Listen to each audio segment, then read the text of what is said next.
उस क्लास में लगभग 40 स्टूडेंट बैठे थे।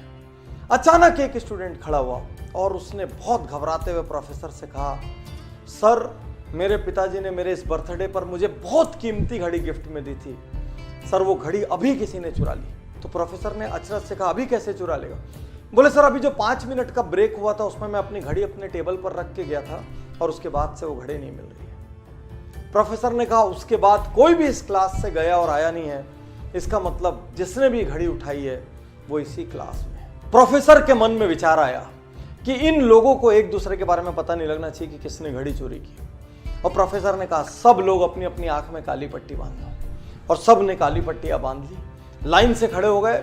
प्रोफेसर ने एक एक करके सबको यूं हाथ लगाना शुरू किया और उस लड़के की जेब में घड़ी मिल गई।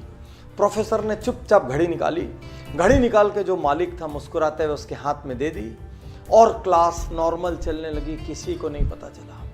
अगले 2-3 दिन तक वो लड़का घबराता रहा, हड़बड़ाता रहा, भयभीत रहा।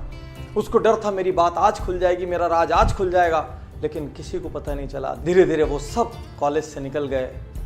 बहुत साल बाद अब वो लड़का जिसने चोरी की थी वो अब एक बड़ा इंडस्ट्रियलिस्ट हो चुका था। कॉलेज का रीयूनियन का फंक्शन था, वो उस फंक्शन में आता है, वो अब एक सेलिब्रिटी सा है। वो उस फंक्शन में आया और उसने अपने प्रोफेसर के पास जाके उसके पैर छुए। अब प्रोफेसर से कहा, सर मैं आज आपसे एक बात कहना चाहता हूँ। प्रोफेसर ने कहा, बोलो।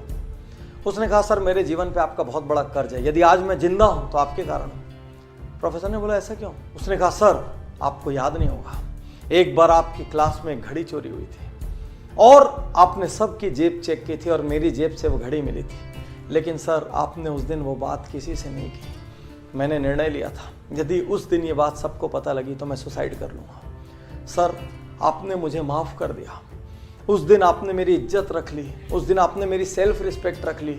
मुझसे गलती हो गई थी सर, लेकिन फिर भी आपने मेरा अपमान नहीं किया।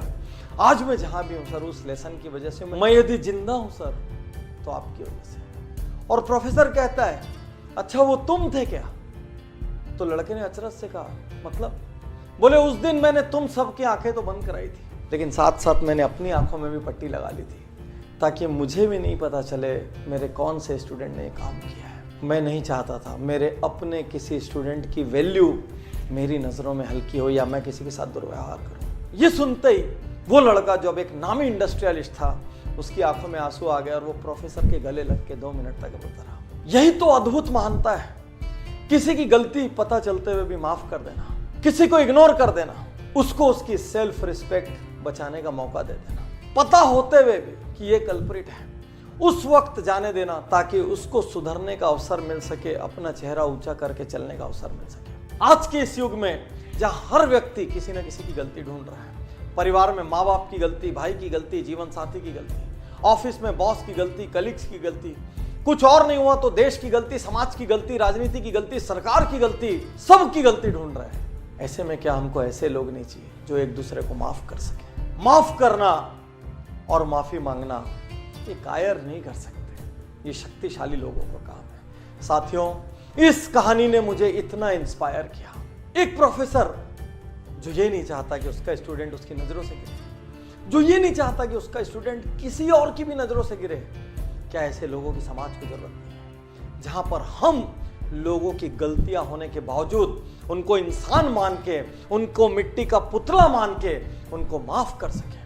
हमारे भाई से गलती हुई, हमारे पार्टनर से गलती हुई, हमारे जीवन साथी से गलती हुई, हमारे किसी और फैमिली मेंबर से गलती हुई, रिलेटिव से गलती हुई, कलीग से गलती हुई, मोहल्ले में, कॉलोनी में, स्ट्रीट में रहने वाले किसी से गलती हुई, समाज के किसी अंग से गलती हुई, 1-2 बार माफ कर दो, जाने दो ना उनको उनकी सेल्फ रिस्पेक्ट के साथ। गलतियां ढूंढना महानता नहीं है, गलतियों को इग्नोर करना और सामने वाले को अपना सम्मान बचाने का मौका देना महानता है। यदि आप भी हर दिन ये गलती करते हैं, अपने आसपास के लोगों का दोष ढूंढते हैं, डाउनलोड मौज।